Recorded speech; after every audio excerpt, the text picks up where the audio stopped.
Eu quero que você leia comigo o versículo de número 64, do capítulo 6. Amém? Todos acharam? Diz assim, ó. Mas há alguns de vós que não creem, porque bem sabia Jesus, desde o princípio, quem eram os que não criam e quem era o que o havia de entregar. Amém? Vou ler de novo. Mas há alguns de vós que não creem, porque bem sabia Jesus desde o princípio quem eram os que criam e quem era o que o havia de entregar. Senhor Deus, não há capacidade em nós para ensinar a Tua palavra. Nós não conseguimos fazer isso sem a Tua graça.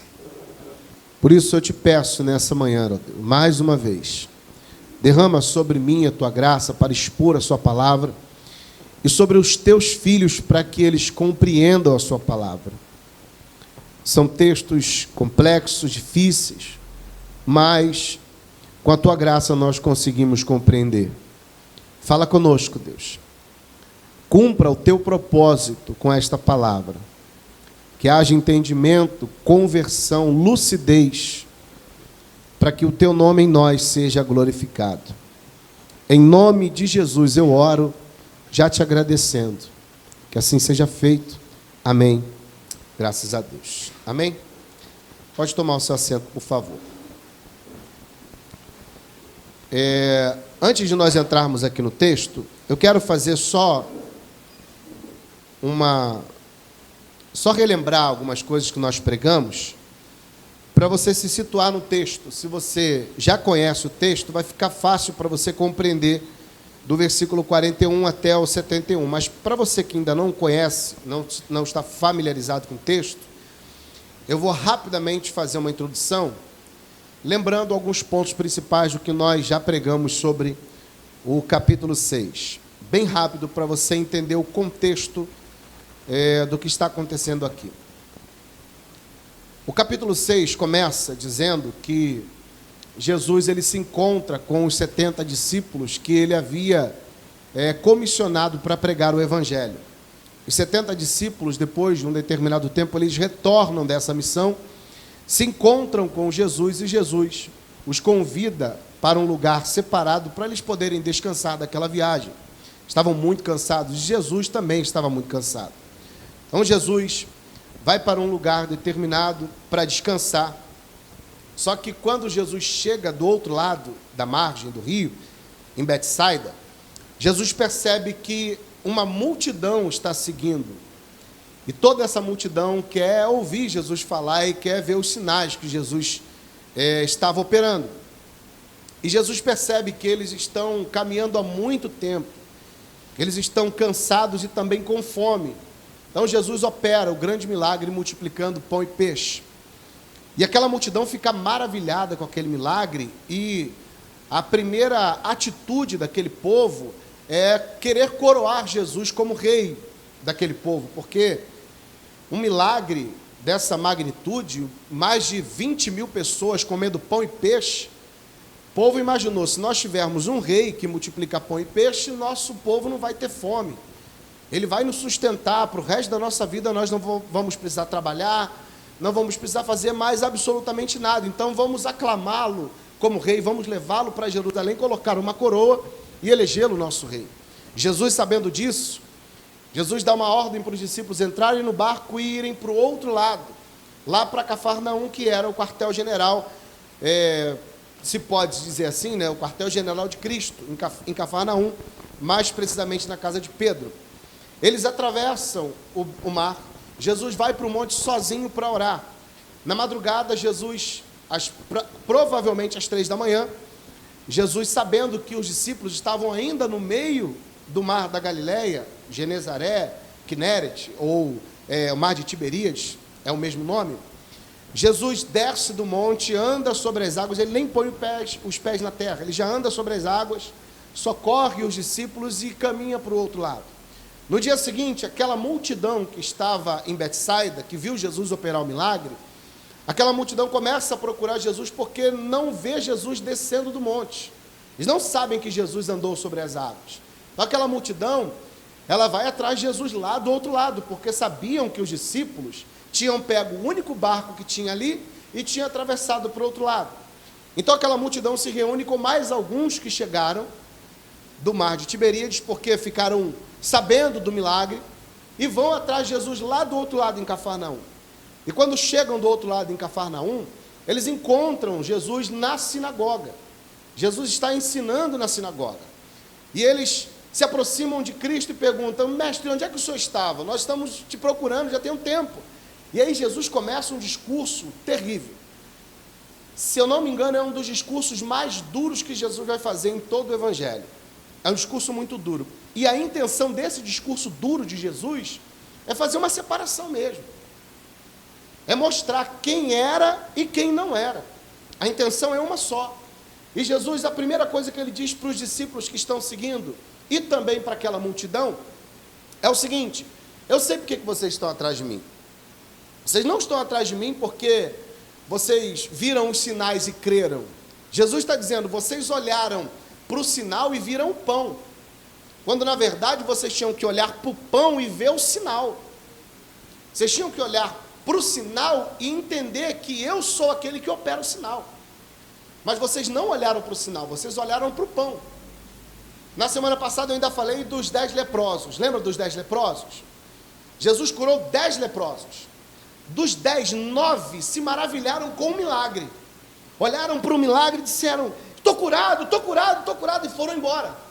Mas um dentre os 10 olhou para o milagre e disse: o cara que fez esse milagre não é um cara normal. É claro que eu estou feliz por causa do milagre, mas eu não quero só o milagre, eu quero aquele que opera o milagre. Então vou atrás dele. 9 foram embora porque só olharam a cura, enquanto um foi atrás de Jesus porque olhou quem fez a cura. É diferente. É isso que Jesus está falando para eles: vocês estão atrás de mim não por causa do sinal, mas por causa do pão, quando na verdade vocês tinham que olhar para o sinal e ver quem eu sou no sinal. Jesus faz uma pergunta para eles, uma afirmação que mexe com o interior deles. Jesus está dizendo: vocês só estão atrás de mim por causa do pão. Vocês querem encher a pança de vocês, vocês estão preocupados com o ventre, vocês não querem a mim, o Senhor, o Salvador. E Jesus vai dando uma lambada atrás da outra. E aí ele vai continuar esse discurso a partir do verso 41. E eu quero que você acompanhe comigo. No verso 35, Jesus vai deixar claro para eles: eu sou o pão da vida.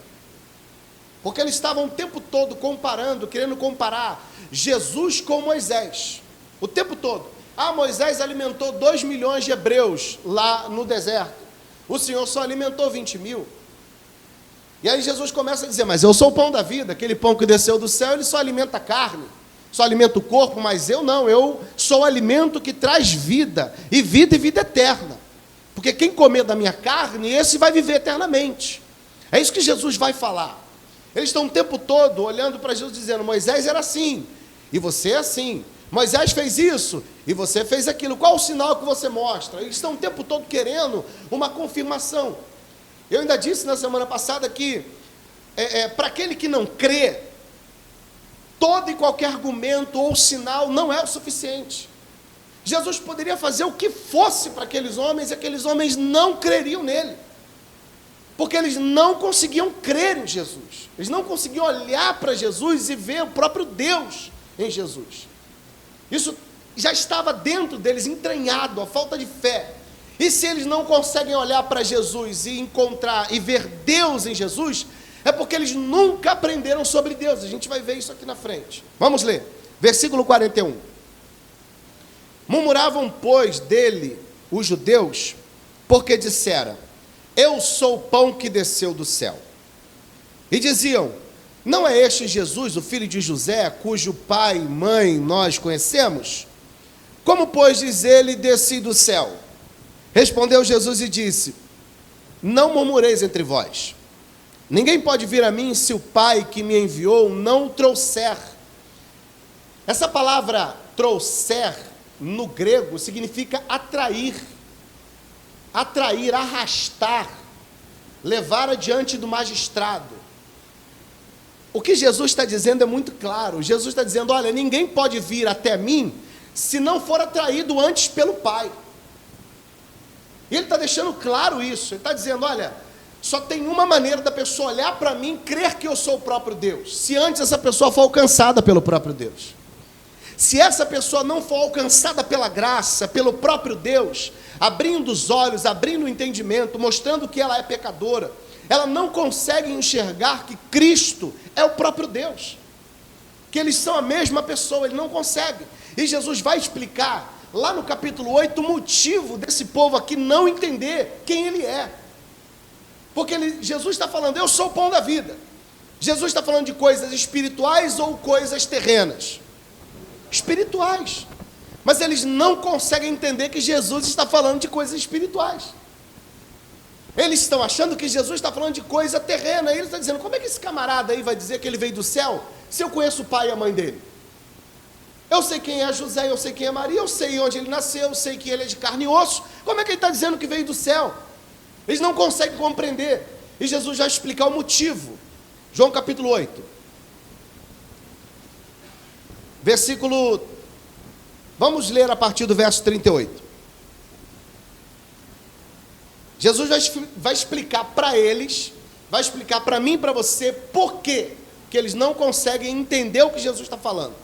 Versículo 38 diz assim, do capítulo 8. João capítulo 8, versículo 38. Eu falo do que vi junto de meu Pai, e vós fazeis o que também viste juntos de vosso pai. Responderam e disse-lhe, nosso pai é Abraão. E Jesus disse-lhe, se vocês fossem filhos de Abraão, vocês fariam as obras de Abraão. Mas agora procurais matar-me a mim, homem que vos tenho dito a verdade, que de Deus tenho ouvido. Abraão não fez isso. Vossos pais, vós fazeis as obras do vosso pai. Disseram-lhe, pois, nós não somos nascidos de prostituição. Temos um pai que é Deus. Eles estão o tempo todo dizendo, o nosso pai é Deus. Somos filhos de Abraão. E Jesus está dizendo, se vocês fossem filhos de Abraão e filhos de Deus, vocês não procuravam me matar. E ele vai continuar.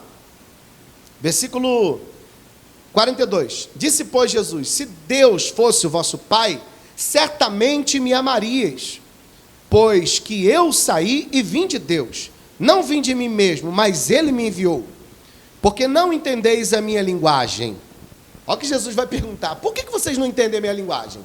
Ele é o que pergunta e o que responde. Por que não entendeis a minha linguagem? Por não poderdes ouvir a minha palavra. Vós tendes por pai o diabo, e quereis satisfazer os desejos do vosso pai. Ele foi homicida desde o princípio e não se firmou na verdade, porque não há verdade nele. Quando ele profere mentira, fala do que é próprio, porque é mentiroso e pai da mentira. Mas porque vos digo a verdade, não me credes. Quem dentre vós me convence de pecado? E se vos digo a verdade, por que não credes? Quem é de Deus, escuta as palavras de Deus. Por isso vós não as escutais, porque não sois de Deus. Ele está explicando, sabe por que vocês não conseguem entender? Quando eu falo de coisas espirituais? Porque as coisas espirituais se discernem espiritualmente. E só podem entender as coisas espirituais aqueles que são de Deus. Aqueles que não são de Deus não conseguem compreender uma vírgula do que eu falo. Eu conheço um monte de gente que já leu a Bíblia 300 vezes, mas não consegue crer. Mas não crê na Bíblia. Não crê em Jesus. E por que não consegue crer? Porque não é filho de Deus. Talvez você diga assim, todos são filhos de Deus. Se você for ensinado assim, você foi ensinado errado. Porque nem todos são filhos de Deus. São essas palavras de Jesus que causam impacto naqueles que estão ouvindo. São essas palavras que vão fazer divisão no meio daqueles discípulos. Porque só permanece quem é dele. E quem não é dele, não permanece. Porque não suporta a verdade. Porque não suporta aquilo que Cristo fala. Porque não suporta as palavras que saem da boca do próprio Deus. Porque se Cristo está falando, é o próprio Deus falando. E não tem como se manter firme na presença de Deus, ou se manter de pé na presença de Deus. Não tem como, se você não aceitar aquilo que Jesus fala. Não há como contestar. Ou você aceita, ou você rejeita e vai embora. Não tem para onde correr. Vocês não entendem porque vocês não são de Deus. E Jesus vai continuar. Versículo 45. Está escrito nos profetas: e serão todos ensinados por Deus. Ele está fazendo uma referência ao que está escrito lá em Isaías 54, a partir do verso 13.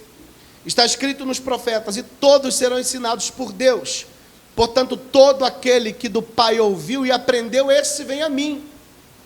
Olha para mim aqui. Olha o que Jesus está dizendo. Todos estão sendo ensinados por Deus. Todos. E só vai até Cristo aquele que ouviu de Deus e aprendeu. Aquele que ouviu e não aprendeu não vai até Cristo. Só vai até Cristo aquele que ouviu e aprendeu. Vocês estão sendo ensinados pelo pastor William ou por Deus aqui? Quem está ensinando para vocês é o Espírito Santo de Deus. Agora deixa eu só fazer uma analogia para você entender. Imagina uma sala de aula. Imagina que isso aqui é uma sala de aula. Há um professor só, trazendo o mesmo ensinamento para todos. Aí eu pergunto, no final do ano, todos serão aprovados? Por quê? Porque nem todos aprenderam. Muitos sentam, mas nem querem estar ali. Outros sentam e não querem aprender. Não querem. Tem gente que vai para a escola só para ir. Esse dia eu estava saindo para ir a algum lugar com a minha esposa, pela manhã. Aí tinha um menino lá da minha rua, de bicicleta, indo para a escola. Minha esposa olhou e falou assim: lá, está indo para a escola. Não tem mochila, não tem caderno na mão, está de calça jeans e de chinelo, só está indo para a escola para dizer para a mãe que está indo. Mas na verdade, não quer nada com a escola. Ele só quer marcar a sua presença. Infelizmente, no domingo tem muita gente que é assim. Só vem para ter cartão e ponto. Para marcar presença. Para dizer, eu estou lá. Está lá, mas não aprende nada. Absolutamente nada.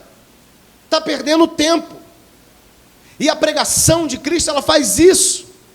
Ela mostra para aqueles que estão ali só por estar, que eles não deveriam estar ali. Que não adianta nada estar ali só por estar. Porque senta e não aprende absolutamente nada. Nada daquilo que está sendo ensinado.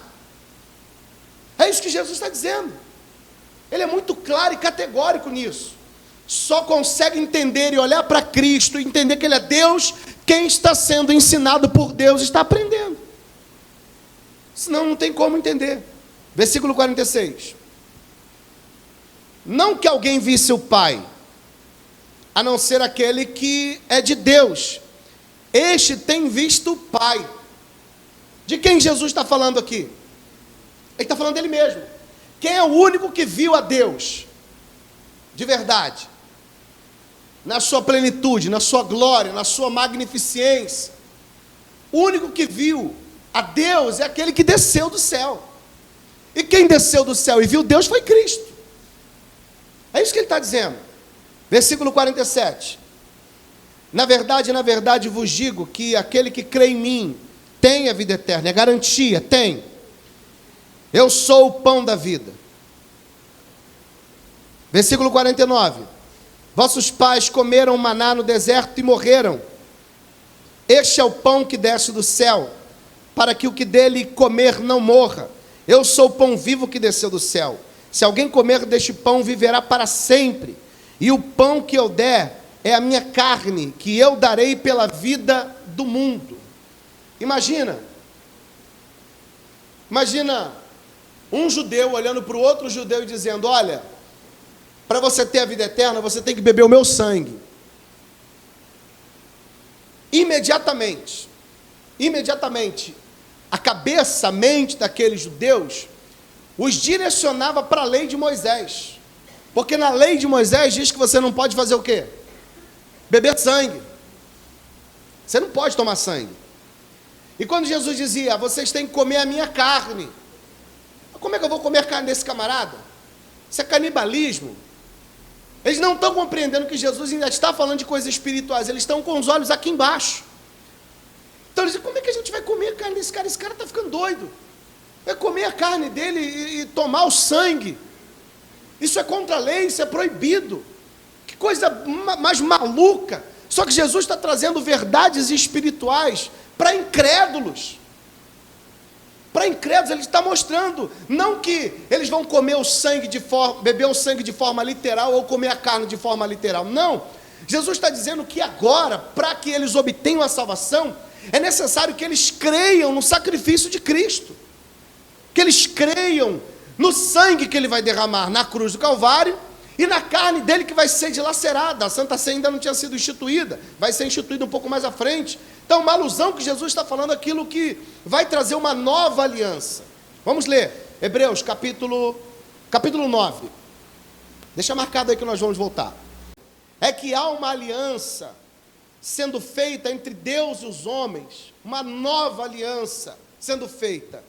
E que nessa aliança, o que traz remissão de pecados, o que traz vida eterna, o que traz salvação, não é mais o sangue dos animais ou a carne dos animais, que também era comida no templo, mas o seu próprio sacrifício, o seu sangue, a sua carne.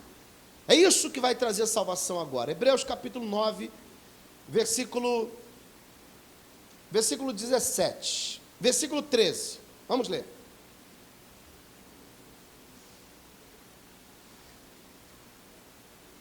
Vamos ler a partir do verso 13. Vamos ler o 11. Vamos ler a partir do 11.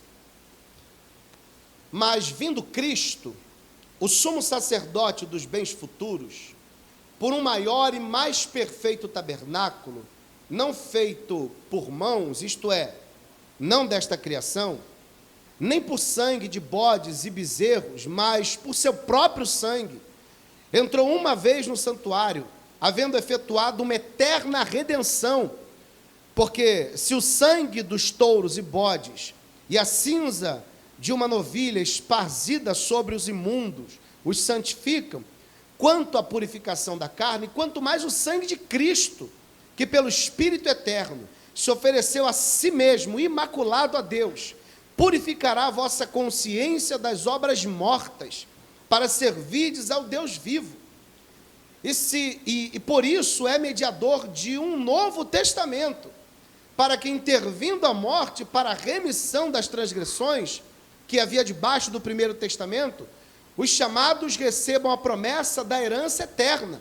Porque onde há testamento, necessário é que intervenha a morte do testador.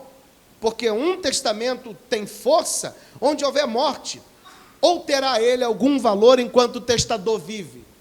Olha para cá. Sabe o que é o testamento, não sabe? Quando é que um testamento tem valor? Quando a pessoa morre. O que Jesus está dizendo é o seguinte: vocês vão receber um novo testamento. Vocês vão receber um testamento. Só que esse testamento que vai trazer salvação, redenção, justificação para vocês, só vai ser válido a partir do momento que eu derramar o meu sangue. A partir do momento que eu me sacrificar na cruz do Calvário. Através do meu sacrifício, vocês vão receber o que diz nesse testamento. E o que está escrito no testamento? Salvação, redenção, purificação, resgate. Tudo isso nesse testamento. Mas é necessário que o testador morra. É necessário que Cristo morra. Então ele está dizendo: se vocês querem ter vida eterna, antes vocês têm que beber o meu sangue e comer a minha carne. Ou seja, vocês têm que crer no meu sacrifício. Vocês têm que entender que eu vou morrer na cruz do Calvário. Eu vou derramar o meu sangue, e só através do meu sangue um homem pode alcançar a salvação. Não tem outra maneira. Só através do meu sangue. Vamos voltar em João.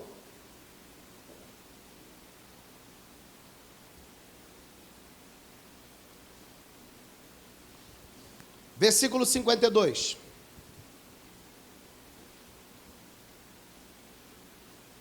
Disputavam, pois, os judeus entre si, dizendo: como nos pode dar este a sua carne a comer? Olha como é que eles não conseguem compreender. Jesus, pois, lhe disse. Jesus agora vai reiterar aquilo que ele já havia dito. Jesus, pois, disse: na verdade vos digo que se não comerdes a carne do Filho do Homem e não beberdes o sangue, não tereis vida em vós mesmos. Quem come a minha carne, bebe o meu sangue, tem vida eterna, e eu ressuscitarei no último dia, porque a minha carne verdadeiramente é comida, e o meu sangue verdadeiramente é bebida. Quem come a minha carne e bebe o meu sangue, permanece em mim e eu nele. Assim como o Pai vive, me enviou, e eu vivo pelo Pai, assim quem de mim se alimenta, também viverá por mim. Olha que união perfeita que Jesus está dizendo. Ó, presta atenção, ele está dizendo: eu vim por causa do Pai, eu vivo por Ele, e aqueles que comem da minha carne e bebem do meu sangue, esses também vivem por mim. Você está entendendo? Três trabalhando juntos. Cristo trabalha por Deus, que é a mesma coisa, Deus e Cristo é o mesmo. Cristo, em obediência, dá vida para cumprir a obra do Pai, para salvar aqueles que são deles. E aqueles que foram salvos por Ele, pelo sacrifício dEle, obrigatoriamente têm que viver por Ele, assim como Ele vive pelo Pai. Está conseguindo compreender ou não? Significa que aquele que é de Cristo já não tem mais vida. Aquele que é de Cristo não vive mais por si próprio. Aquele que é de Cristo obrigatoriamente tem que viver por Cristo. Eu não posso dizer que sou de Cristo e viver segundo as minhas vontades. Eu não posso dizer que sou de Cristo e fazer aquilo que eu quero fazer. É muito fácil olhar para Deus e falar: Senhor, eis-me aqui. É ou não é? É muito fácil: Senhor, eis-me aqui. Mas quando ele diz: então faz isso aqui, não, peraí, isso aí é demais para mim. Até aqui, Senhor, eu consigo ir, daqui para lá, isso aí para mim não dá não. Que eis-me aqui é esse? Que eis-me aqui é esse? Ou você diz eis-me aqui e vive para Ele, ou você não diz eis-me aqui. Porque Ele está deixando claro que aquele que come da minha carne e bebe do meu sangue, vive por mim. Vive para mim. Isso é viver para Cristo. É andar o tempo todo segundo a vontade dEle, fazendo aquilo que Ele ordena que você faça. Não a sua vontade. Não tem mais sua vontade. Olha para mim. Não tem mais sua vontade. Não tem mais. O que prevalece na vida daqueles que são de Cristo é a vontade de Cristo.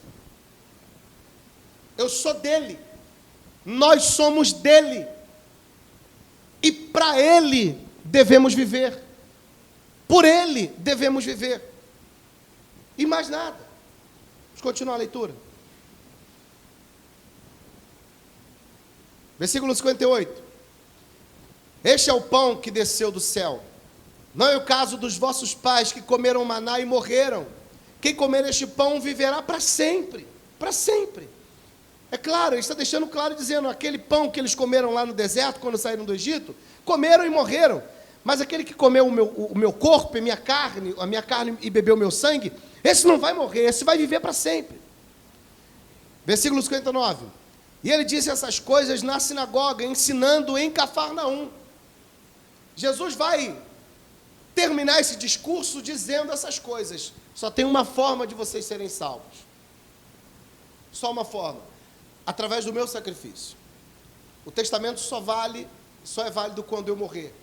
E para vocês tomarem posse desse testamento, vocês precisam comer a minha carne, beber o meu sangue, aceitar o meu sacrifício.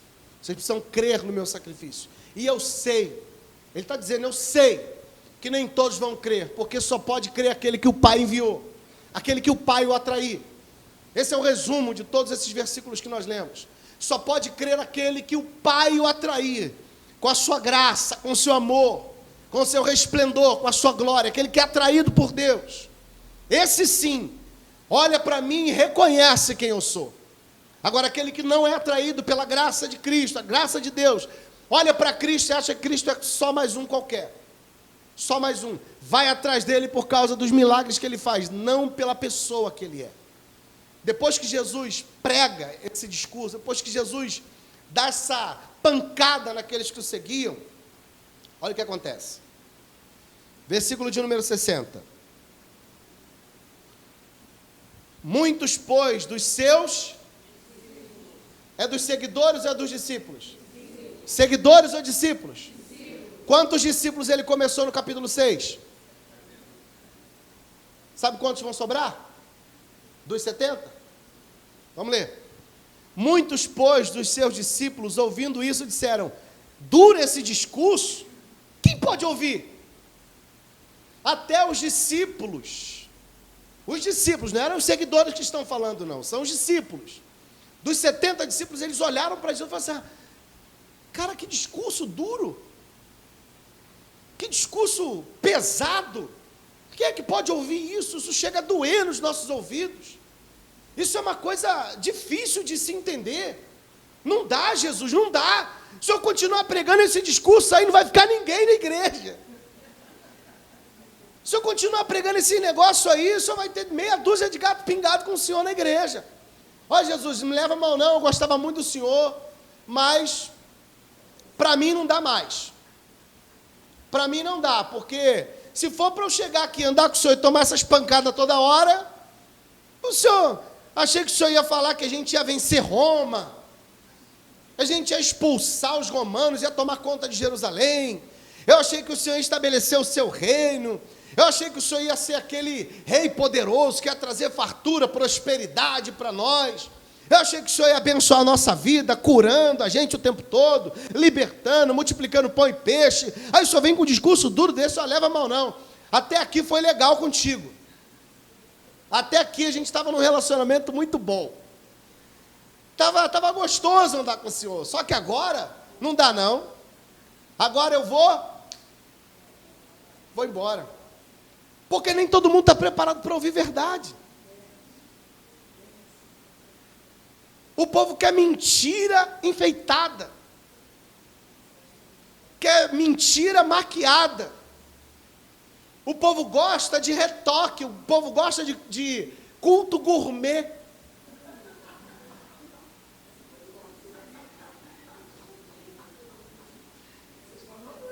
É porque tudo é gourmet hoje em dia, não é não?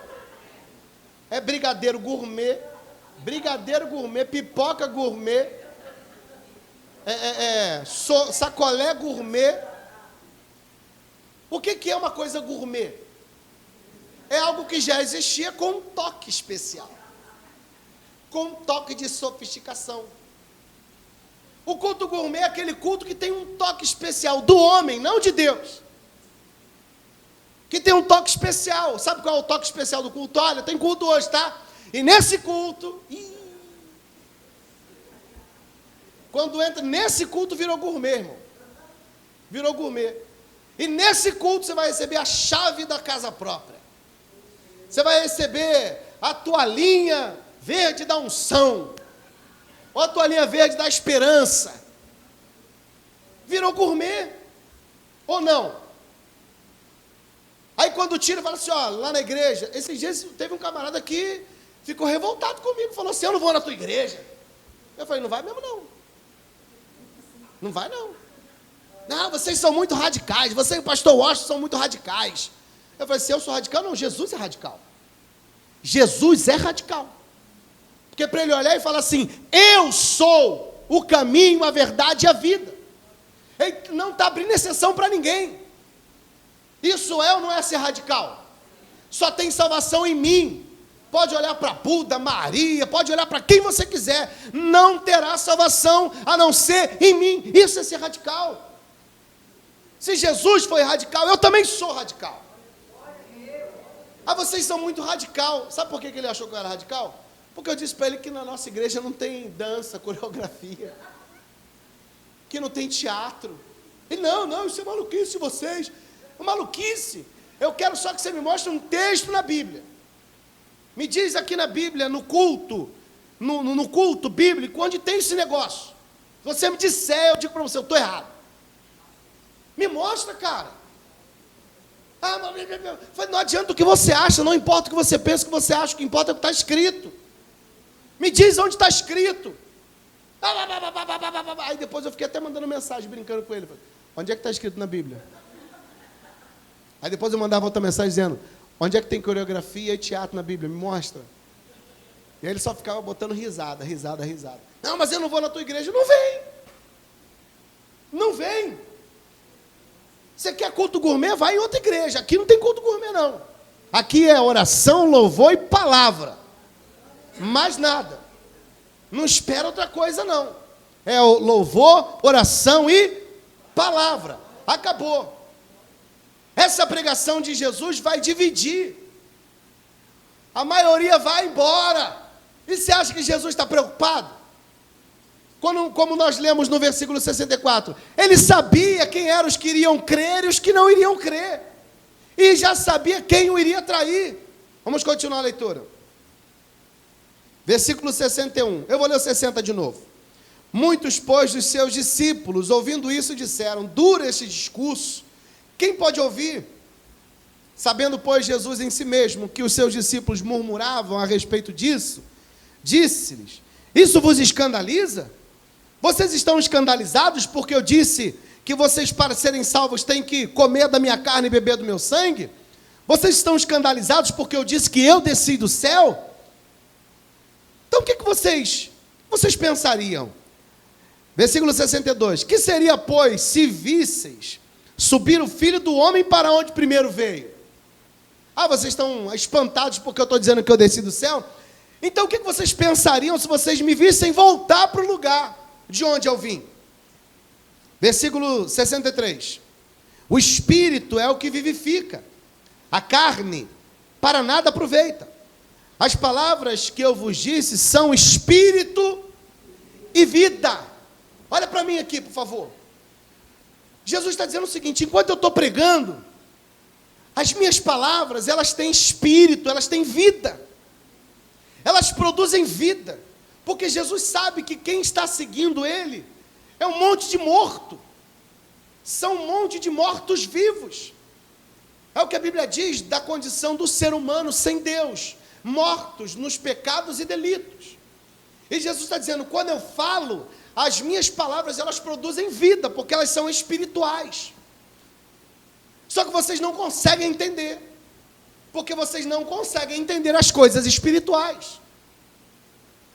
Quem consegue discernir as coisas espirituais, entender aquilo que eu falo, imediatamente quando recebe a palavra, dentro dela produz vida. Eu não sei o que acontece com você quando você ouve a palavra.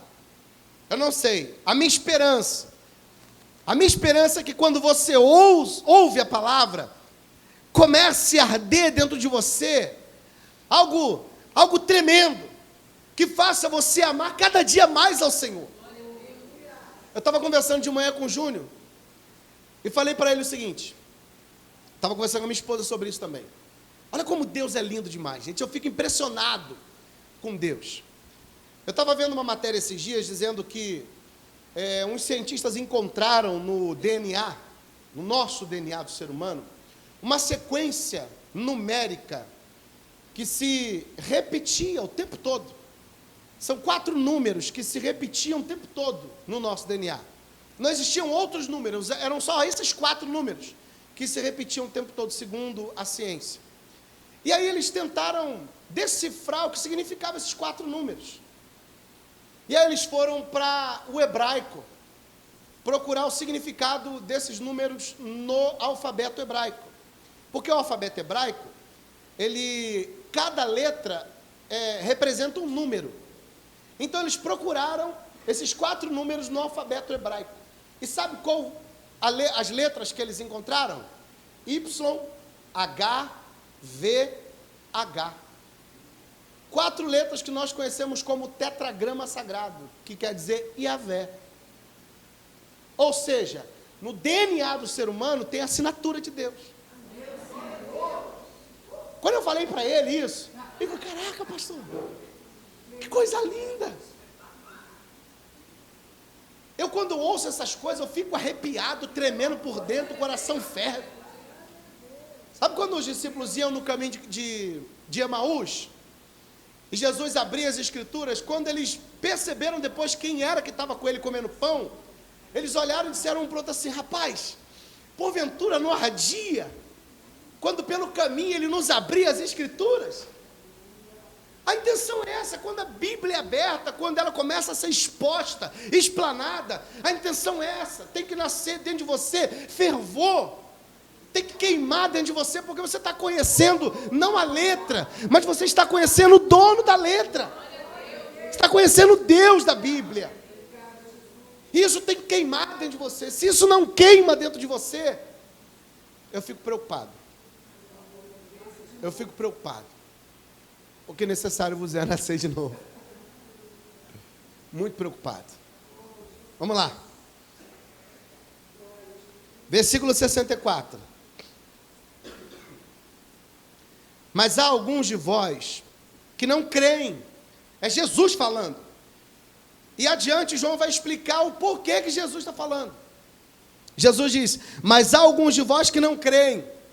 Aí João diz, porque bem sabia Jesus, desde o princípio, quem eram os que não criam, e quem era o que havia de entregar.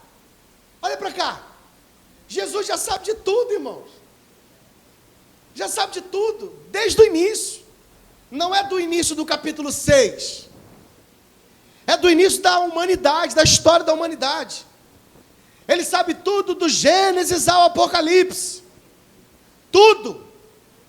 Nós, seres humanos, não conseguimos compreender isso. Sabe por quê? Porque nós somos limitados ao tempo. Para nós existe passado, presente e futuro. Para Deus é tudo a mesma coisa. Deus é atemporal. Tudo para Ele é como se estivesse acontecendo ao mesmo tempo. Não há para Ele essa separação. Ele está além do tempo, porque Ele é maior do que o tempo. Foi Ele que criou o tempo e colocou o ser humano no tempo. Ele está completamente aquém do tempo. Ele é muito maior do que o tempo. Ele não cabe no tempo.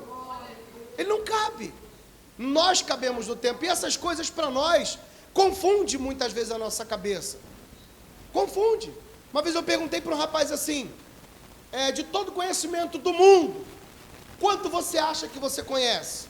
Aí ele, rapaz, 0,0000001, eu falei, então, o resto é Deus, porque a sua mente é limitada, a minha mente é limitada, e tem coisas de Deus que nós não vamos compreender. Ele está deixando claro, eu conheço tudo desde o começo. Desde o começo. Eu sei quem vai crer, eu sei quem não vai crer, eu sei quem será salvo, eu sei quem não vai ser salvo. Então, quando eu digo para alguns assim, o livro da vida já foi fechado. Algumas pessoas dizem para mim, pastor, você é doido. Não, o livro da vida foi fechado, irmão. Por que a gente não entende? Porque a gente olha com os olhos passado, presente, só que Deus não, Deus é atemporal. Para Ele está fechado, Ele já sabe quem vai ser salvo e quem não vai ser. Nós que não sabemos, e por não saber quem serão salvos, qual é o nosso papel? Ide por todo mundo e pregai o Evangelho. Pronto. Jesus já sabia. Inclusive já sabia quem iria trair. Vamos ler. Versículo 65. E dizia, por isso, eu vos disse que ninguém pode vir a mim se por meu Pai não lhe for concedido. Obrigado. E dizia, por isso eu vos disse que ninguém pode vir a mim se por meu Pai não lhe for concedido. Deixa eu só reiterar isso aqui, eu já falei isso aqui algumas vezes, mas eu quero reiterar. Humanamente falando, quem é que pode buscar a Deus?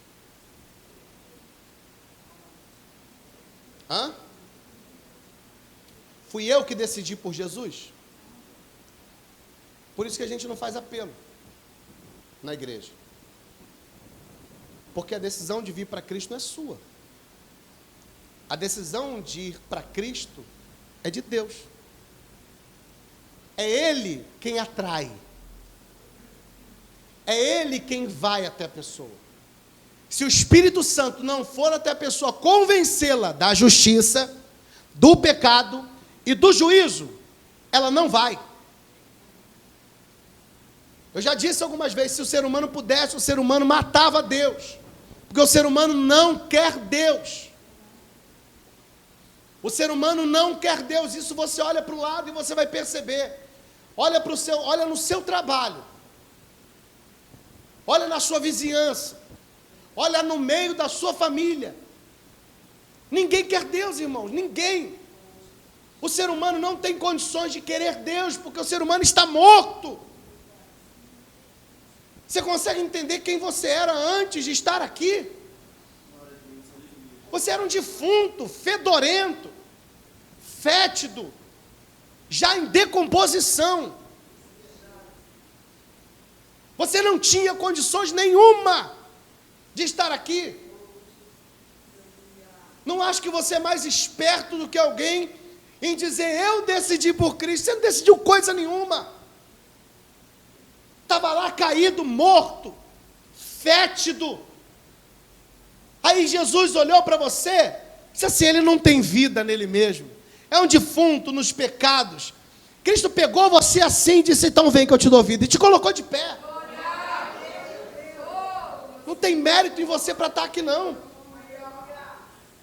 É por isso que ele exige que aqueles a quem ele deu vida, vivam para ele. Porque se você está vivo é porque ele te deu vida. E se ele te deu vida, a tua obrigação é viver para ele. E por ele. Para o resto da vida. Até a vida eterna.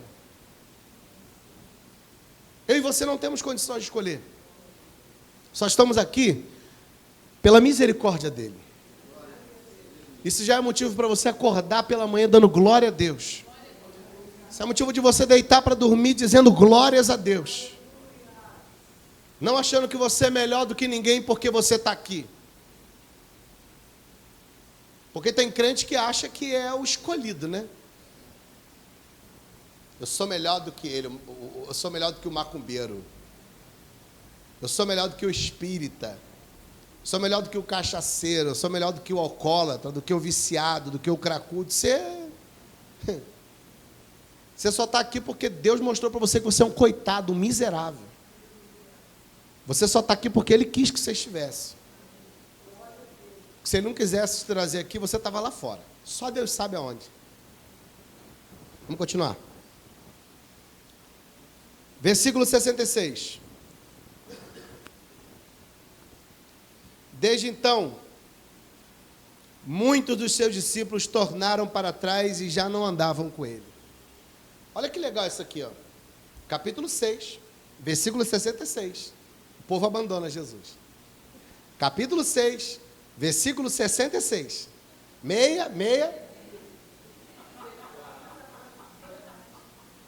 Logo no capítulo 6, no versículo 66, os discípulos metem o pé.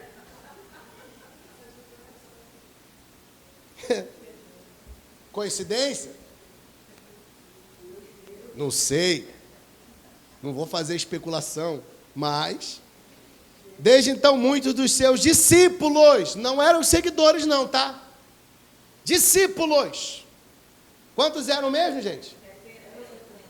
Desde então muitos dos seus discípulos tornaram para trás e já não andavam com ele. Não dá não, Jesus, ó, te amo muito, mas ó, tchau.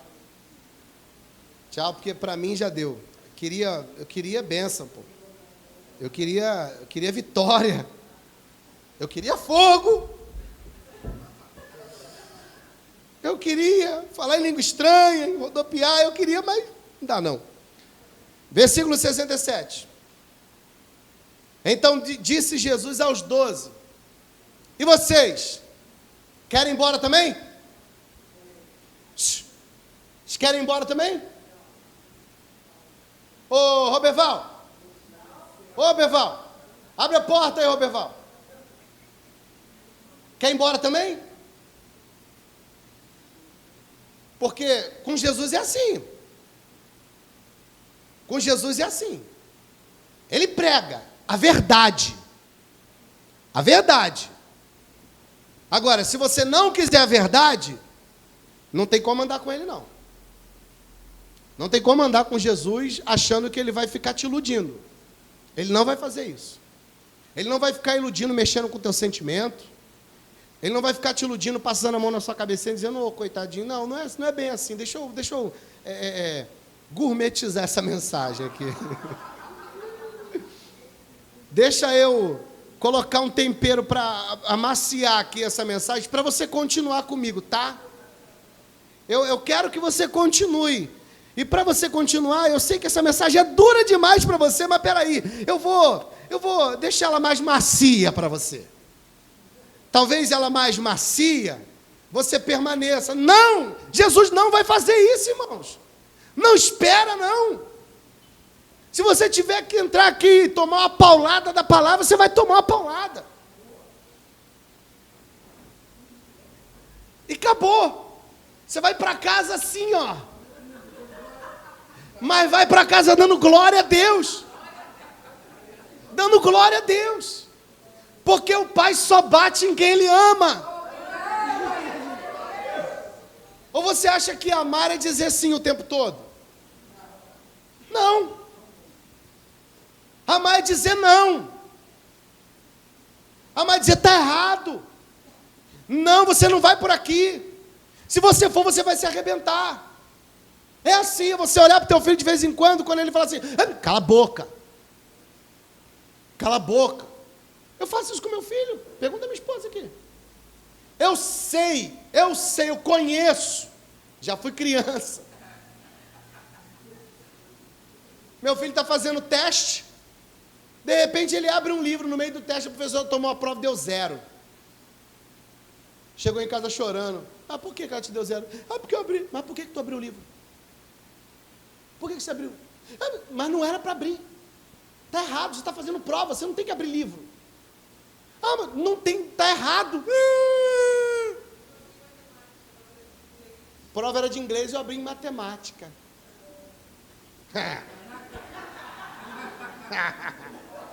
Vá. Aí ela para mim assim, deixa ele falar, não vai falar nada, eu já sei. Mas cala a boca, está errado. Está errado, cala a boca. Deus faz com a gente assim, rapaz. Até chorou, né? Deus faz com a gente. Para que Ele faz isso? Das duas, uma. Ou você vai seguir o capítulo 6, versículo 66. Ou você vai dizer o que Pedro disse. Das duas, uma. Toda pancada que Deus der por amor. Eu não lembro o texto, mas eu quero caçar com você lá em Hebreus. Acho que é capítulo 12. Vamos lá. Deixa marcado aí. Hebreus capítulo 12.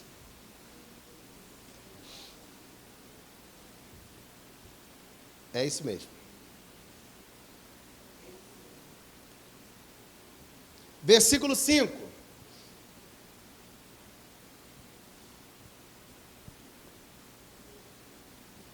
Hebreus capítulo 12, versículo 5 diz assim: E já vos esqueceste da exortação que argumenta convosco como filhos?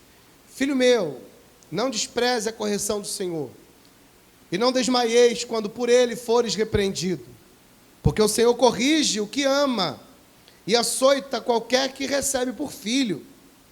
Se suportais a correção, Deus vos trata como filhos. Porque que filho há a quem o pai não corrija? Mas se estáis sem disciplina, da qual todos são feitos participantes, sois então bastardos e não filhos. Além do que, tivemos nossos pais segundo a carne, para nos corrigirem, e nós os reverenciamos. Não nos sujeitaríamos muito mais ao Pai dos Espíritos para vivermos? Hebreus está dizendo, vocês não obedecem aos vossos pais? Vocês não reverenciam os vossos pais? Ou não? Quando o pai dizia não, não. Quando dizia sim, glória a Deus, sim. Com Deus é do mesmo jeito. Quando Deus põe vocês sentados aqui, aí traz um discurso duro como esse, a intenção dele é uma só: corrigir os seus filhos. Mas aqueles que não são filhos, são bastardos, capítulo 6, versículo 66, vão embora. Tem alguém que quer ir embora? Ô Berval, abre a porta aí. Tem alguém que quer ir embora? Não, né? Então vamos voltar lá para João. Glória a Deus que vocês não querem ir embora. Só aguenta um discurso duro como esse de Jesus quem realmente é filho.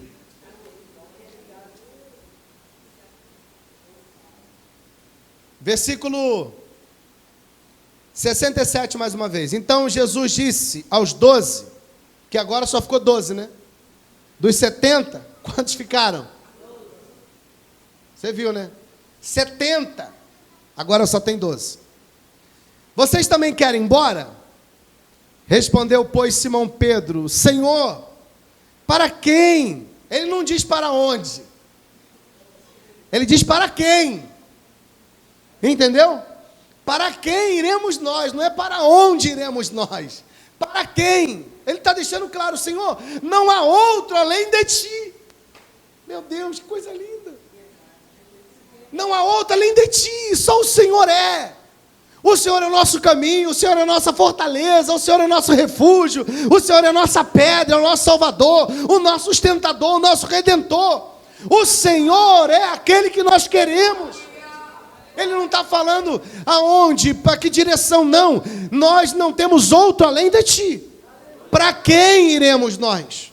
Não temos para onde ir, só o Senhor é. Para onde iremos nós? Para quem iremos nós?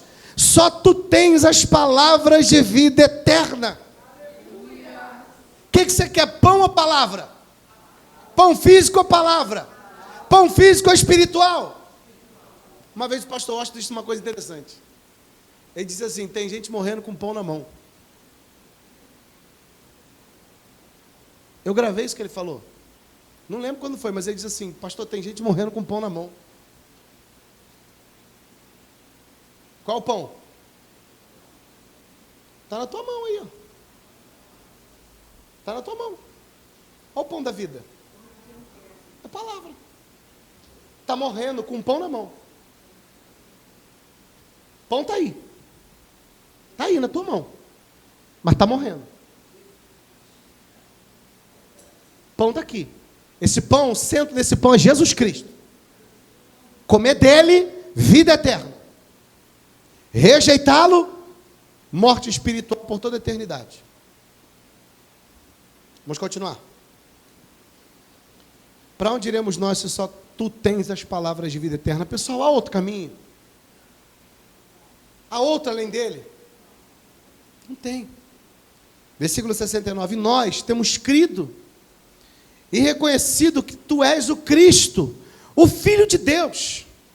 Respondeu-lhe Jesus: não vos escolhi a vós os 12? Um de vós é um diabo. Isso dizia ele de Judas Iscariotes, filho de Simão, porque este o havia de entregar sendo um dos 12. Vai para cá. Esses versículos que nós lemos, resumindo, está dizendo o seguinte: dos 70, só sobraram 12. E dos 12, ainda tem um que é o traidor. Está entendendo? Jesus está deixando claro. Tinha 70 comigo, um monte foi embora. Vocês querem ir também? Ah não, Senhor, não tem para onde ir. Só o Senhor é Deus, o Senhor é único. Ele é, eu sei. Eu chamei 12. Além desses que já foram embora, ainda tem mais um no meio de vocês, que é o diabo. Então Jesus vai ficar com quantos daqui a pouco? E aí? Pergunta que eu faço para terminar essa mensagem é: vocês querem ir embora também? Não espera outra coisa desse altar, não. Não espera, não. Nós não vamos ficar aqui maquiando a verdade para você permanecer sentadinho aí, morto, indo para o inferno. Quando a gente abre a palavra e ministra, nós temos uma intenção: fazer com que a palavra produza vida em você. E você olhe para Cristo não por aquilo que Ele pode fazer, mas por aquilo que Ele é. Porque Ele é o Salvador. Se Se você der uma olhada ao seu redor, você vai perceber, desde que nós inauguramos essa igreja, quantas pessoas já não foram embora? Quantas pessoas? Fica de pé.